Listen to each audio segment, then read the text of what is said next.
Renault.fr. La matinale de Radio Classique avec David Abiker. Et avec nos esprits libres, comme chaque vendredi à 8h42, maître Sophie Obadia. Bonjour Sophie. Bonjour David.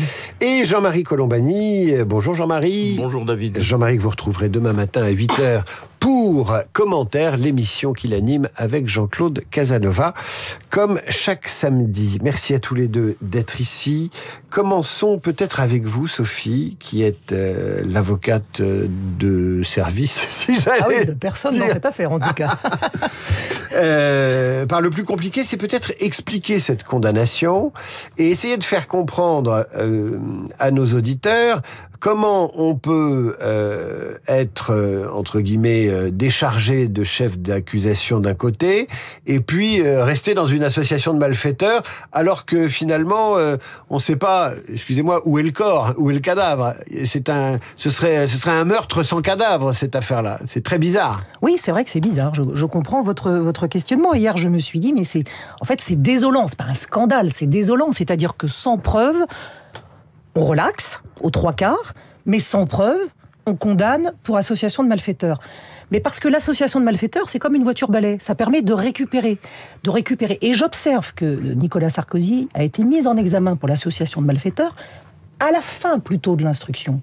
Comme si les juges avaient compris que la corruption, le financement illicite et le détournement de fonds publics étrangers n'allait pas fonctionner, qu'on allait vers une relaxe. Et que donc on pouvait, je dirais, tout ramasser dans l'association de malfaiteurs. L'association de malfaiteurs, c'est une vieille infraction. Qu'est-ce que ça veut dire concrètement ? Qu'est-ce que ça veut dire ? Alors ça veut dire qu'il y a une entente en vue de... Il y a un groupement, il y a des gens qui se connaissent et qui vont fomenter quelque chose. Je trace à grands traits. C'est comme la bande organisée. Mais attention, le législateur va de plus en plus loin. C'est-à-dire qu'à une époque, Robert Badinter avait décidé que l'association de malfaiteurs, c'était liberticide.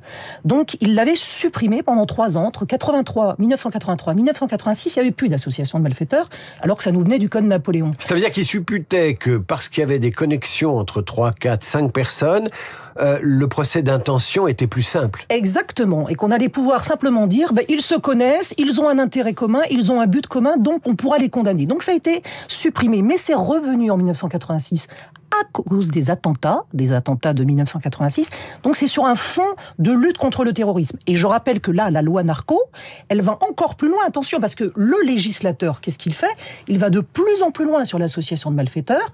Et là, c'est maintenant 15 ans qui sont encourus, alors que c'était 5 ans. Le législateur, qu'est-ce que c'est ? C'est l'Assemblée nationale, ce sont des hommes politiques qui font la loi. Mais c'est là la question, David, c'est qu'ils ne savent pas ce qu'ils font. Ils ne savent pas ce qu'ils font, parce qu'on parlera aussi de l'exécution provisoire, mais c'est toujours à l'occasion de lois, je dirais, avec un cavalier, que tout d'un coup, ils ajoutent soit l'association de malfaiteurs pour certains délits, maintenant c'est quasiment les délits de plus de 5 ans d'emprisonnement, c'est systématique. Et puis, pour l'exécution provisoire, c'était à l'occasion d'une loi qui n'avait rien à voir non plus avec le corps du droit pénal classique. Donc, en ajoutant de ci, de là, finalement, les magistrats, ils ont à leur disposition tous les outils pour condamner. Pardon, un dernier détail, il encourait 10 ans. Et c'est seulement, je dirais, 5 ans.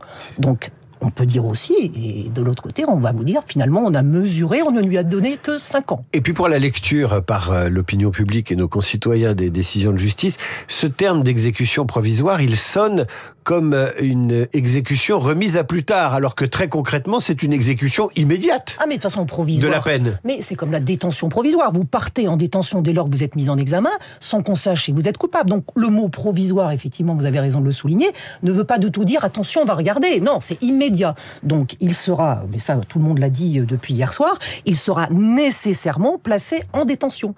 Donc ce n'est pas un cadeau qui lui est fait, c'est juste une question d'organisation. Jean-Marie Colombani, ancien directeur du Monde, donc c'est aux journalistes que je m'adresse, que vous êtes toujours, mais cette casquette d'ancien directeur du Monde est importante tout de même. Comment avez-vous réagi à cette condamnation et surtout à sa motivation ? Vous faites allusion au Monde. Le Monde a combattu, en effet, et s'est positionné en faveur de l'indépendance de la justice et a appuyé les démarches des juges qui cherchaient à prendre cette indépendance qui, dans l'histoire récente du pays, n'avait jamais existé. Donc ça, c'est un des acquis de la période, si j'ose dire. Comme on dit aujourd'hui, on parle de la période. En revanche, sur le jugement que nous commentons ce matin, je pense qu'il y a nécessairement un certain nombre de questions et de doutes voire de troubles qui peuvent naître de cette décision.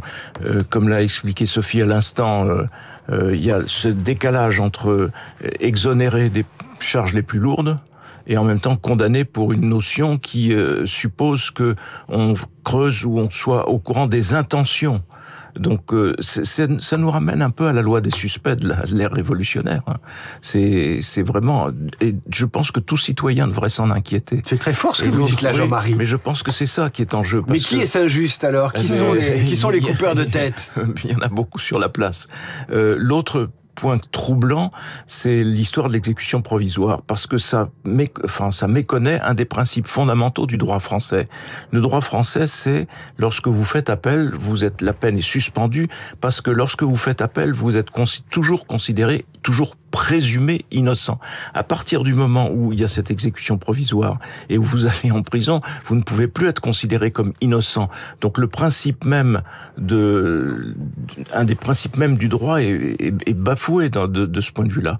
Et ça, l'argument vaut aussi pour Marine Le Pen. Donc c'est une exécution provisoire, ça veut dire que on vous condamne et vous exécutez votre peine avant même que l'appel n'ait été rendu. Or normalement, jusqu'à ce que l'appel soit jugé, vous êtes toujours considéré comme présumé innocent. Donc là, on lui enlève cela, et c'est ça que chaque citoyen devrait méditer, parce que ça, c'est une porte ouverte à beaucoup d'abus, peut-être. Il y a une question, parce que la loi prévoit l'exécution provisoire, mais elle n'oblige pas à la mobiliser. Non, mais elle la prévoit pour des cas de récidive.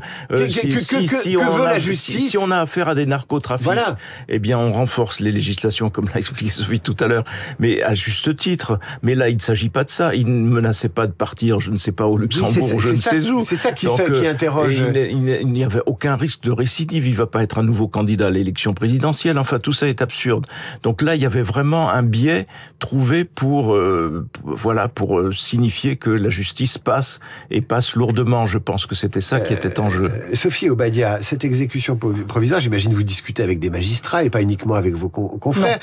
Quel est son statut symbolique ? On a vu le statut pratique, c'est d'incarcérer avant l'appel, et c'est l'appel qui permet de désincarcérer. C'est ce qu'on subodore dans le cas de Nicolas. Mais on va voir, ça va pas être si simple. Ça va pas être si simple. Non, mais il a quand même le droit de faire appel. Mais qu'est-ce qui fait que les magistrats mobilisent l'exécution provisoire, comme l'a dit Jean-Marie Colombani, comme si Nicolas Sarkozy était un baron de la drogue qui allait monter dans un jet et aller trouver refuge en Argentine ou au Paraguay ou je sais pas. En fait, c'est presque cynique. C'est-à-dire que la justice est tellement lente. En l'espèce, là, nous parlons de faits de 2005-2007. Eh bien, qu'on rattrape le temps perdu avec l'exécution provisoire. Et ça, c'est totalement inadmissible pour nous. C'est-à-dire que concrètement, normalement, l'exécution provisoire, c'est pour mettre fin à une possibilité de récidive, c'est notamment pour les mineurs, pour les empêcher de réitérer dans un temps très court. C'est effectivement pour prévenir le risque de fuite, mais c'est en aucun cas pour des affaires aussi anciennes. Donc c'est comme si, on a mis beaucoup de temps, vous avez eu des voies de recours extraordinaires, monsieur Sarkozy, et c'est normal, vous vous êtes défendu sur tous les fronts. Eh bien, aujourd'hui, vous êtes rattrapé par la patrouille, vous y allez maintenant. Et ça, c'est grave. Mais pas parce que c'est Nicolas Sarkozy, je le plaide tous les jours.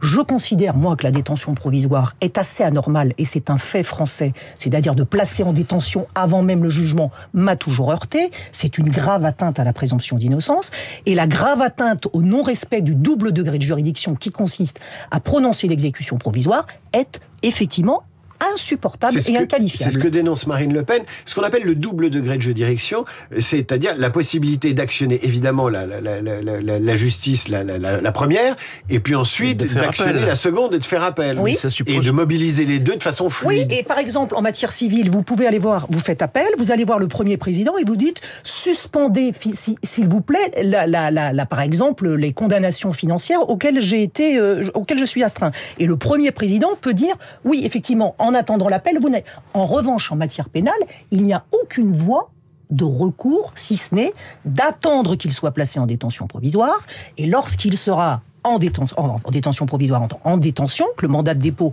aura pris ses effets, qu'il sera donc placé sous écrou, probablement à la santé, alors là, Nicolas Sarkozy fera une demande de mise en liberté. Mais attention, David, c'est les délais qui m'intéressent. C'est-à-dire que concrètement, il aura fait appel. aujourd'hui ou demain, il a déjà fait appel à mon sens, mais le moment où il va faire sa demande de remise en liberté risque de se télescoper au sens où il peut quand même comparaître détenu si c'est refusé, puisque la Cour d'appel a 4 mois, plus 4 mois, de façon exceptionnelle, jusqu'à 8 mois pour se réunir. Donc il peut très bien comparaître détenu devant la Cour d'appel de Paris. Ça n'est pas à exclure. Ça n'est pas à exclure. Il ne sera pas nécessairement remis en liberté dès lors qu'il en fera la demande. Jean-Marie Colombani, sur le procès permanent qui est fait aux juges, d'être tous formés dans le même moule, d'être sous l'influence du syndicat national de la magistrature qui est très positionné à gauche, qui est très influent, très actif. C'est le procès habituel. Et en face de ce procès, on peut aussi se faire l'avocat de la justice qui a été exemplaire et qui a traité Nicolas Sarkozy comme n'importe quel repris de justice ou n'importe quel prévenu. Qu'en pensez-vous ? Je pense que la catégorisation droite-gauche n'est pas bienvenue parce que dans la réalité, les magistrats ont un esprit de corps et on peut considérer que la magistrature réagit d'une certaine façon à l'unisson. C'est pas une question d'affiliation. Alors peut-être qu'il y a des juges plus militants que d'autres, mais c'est pas une question d'affiliation politique. Elle réagit en juge et c'est suffisant. Elle réagit en pouvoir judiciaire qui va, et comme disait Thucydide, cité par François Mitterrand, tout homme va toujours au bout de son pouvoir. Eh bien, il arrive que les magistrats aillent au bout de leur pouvoir et ça devrait inquiéter les citoyens parce que de dérive en dérive, on peut arriver avec un pouvoir qui ne soit plus respectueux de l'état de droit et qui nous amène sur les rives de la démocratie illibérale. C'est ça qui est en jeu, en fait, derrière tout cela. Mes amis, je vous dis à la semaine prochaine. Merci infiniment à tous les deux et en particulier à Sophie Obadia qui a potassé ce jugement pour être très précise. Je l'ai lu ce matin. Je sais, mais bien sûr. J'ai pas pu vous en parler. Et attention, il est très détaillé. Il est 400 pages, me semble-t-il. Donc ça prend du temps. Ça prend du temps. Nous allons vous honorer tous les deux. Vous allez pouvoir quitter le studio sur une marche qui est dans Aïda. Vous verrez, quand on marche là-dessus et quand on quitte le studio, on est tout de suite empreint d'une certaine dignité. Très bien. Radio Classique, 8h54.